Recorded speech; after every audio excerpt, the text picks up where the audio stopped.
whatever the question is in prison, the answer is almost always no when you're dealing with the officers. So I worked in the reentry department in the prison in Waseca. And I remember going to my boss there and telling him, hey, I want to make like bulletin boards. We had two big bulletin boards and they just had really dumb information on them. And I said, I want to put like colored paper and do these really cool quotes, or have the women come up with 6-word memoirs to like, and then we'll put their name under it. And that will be a good way for people to get to know each other on the compound. Great idea, right? He's like, there's no way we could do that louder. So I let 6 months go by. I put the paper up. I did exactly what I wanted to do. And I remember him coming into my office one day and saying, hey, nice bulletin board, louder.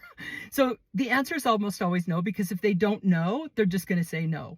That's kind of changing in corrections. In fact, we met with the head of corrections for Utah recently, and he said, we're really focusing on a yes. The answer is yes first, and then we'll get to a no if we can't make it work, which I really appreciated. One of the people that I really loved at the prison was my first boss at Dublin, California. So I went into her and I said, I would like to teach a photography class. Like, I was looking for meaning. I was only a few months in prison.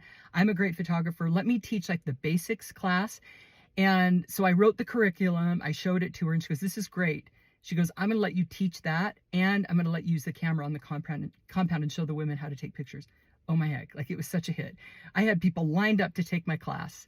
Well, when I got transferred to Waseca, obviously there wasn't anyone to teach the class anymore. So I get to the new prison in Waseca and I say, hey, I'd like to go teach this photography class. There's no way we can do that louder. Okay. 2 years later, the same officer calls me down to his office and he goes, hey, louder.